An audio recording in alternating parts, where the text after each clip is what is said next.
சென்னையில ஒரு தலித் மைனர் கேர்ளை வீட்டு வேலைக்கு வர சொல்லி கொத்தடிமையா நடத்தி பல பிசிக்கல் அபியூஸ பண்ணிருக்காங்க. இந்த கொடூரத்தை செஞ்சது பல்லாவரம் திமுக எம்எல்ஏ கருணாநிதி அவர்களோட பையனும் மருமகளும். அந்த சின்ன பொண்ணை காலையில 6 மணில இருந்து நைட்டு 1:30 மணி வரைக்கும் வேலை வாங்கியிருக்காங்க. அந்த பொண்ணு கொடுமை தாங்க முடியாம இந்த வேலையை விட்டு போறேன்னு சொல்லும் போது போனை புடுங்கி வச்சுக்கிட்டு அந்த பொண்ணை ஹவுஸ் அரெஸ்ட் பண்ணி வச்சிருக்காங்க. கடந்த 7 மாசமா அந்த பொண்ணுக்கு சம்பளமும் கொடுக்கல, ஹவுஸ் அரெஸ்ட் பண்ணி வச்சு எல்லா கொடூரமான கொடுமைகளையும் பண்ணி வச்சிருக்காங்க. டெய்லி அடின்னு அடிச்சிருக்காங்க. அந்த எம்எல்ஏவோட மருமக அந்த பொண்ணை ஸ்ட்ரிப் பண்ணி நியூடா நிக்க வச்சு அடிச்சிருக்கு. தண்ணியில சில்லி போடுற கலக்கி குடிக்க வச்சிருக்காங்க. அந்த பொண்ணோட ஜாதி பேரை சொல்லி சொல்லி அசிங்கமா கெட்ட வார்த்தையில தினம் திட்டிருக்காங்க. இதெல்லாம் என்ன தைரியத்துல அந்த 2 பேரும் பண்ணிருக்காங்க? நான் சிட்டிங் எம்எல்ஏவோட பையன், நான் எம்எல்ஏவோட மருமக அப்படிங்கிற அதிகாரம், பணம் எக்கச்சக்கமா இருக்குங்கிற பண திமிரு, அப்படியே மாட்டினாலும் பணத்தை கொடுத்து வெளியில வந்துடலாங்கிற அந்த திமிரு. அந்த திமுக எம்எல்ஏவும் அவங்க ஃபேமிலியும் ஒரு டாமினன்ட் ஓபிசி காஸ்ட், பட் அவங்க கன்வெர்டட் டு கிறிஸ்டியானிட்டி.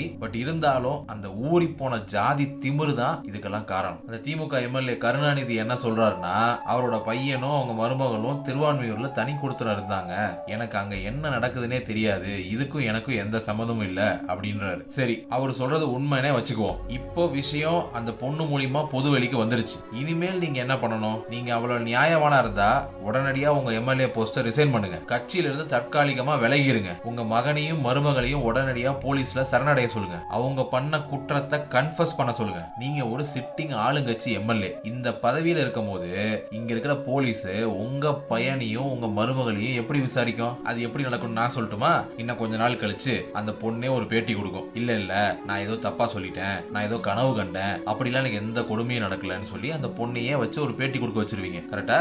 அப்புறம் சோசியல் ஜஸ்டிஸ்ங்கிறது ஏதோ பக்கமா ஸ்பீச் ப்ரிப்பேர் பண்ணிக்கிட்டு மேடை ஏறி மைக்க புடிச்சு நாங்க ஆட்சிக்கு வந்தால் அதை செய்வோம் இதை செய்வோம்னு வீர வசனம் பேசுறது இல்ல. நம்ம எல்லாரும் வீட்லயும் பிராக்டிஸ் பண்ண வேண்டியது. நம்மளோட பசங்களுக்கு, அடுத்த ஜெனரேஷனுக்கு சோசியல் ஜஸ்டிஸ்னா என்னங்கறத சொல்லி கொடுத்து வளர்த்துருக்கணும். கொடூர சைக்கோங்களா இருக்காங்க, நல்லா வாயில வருது.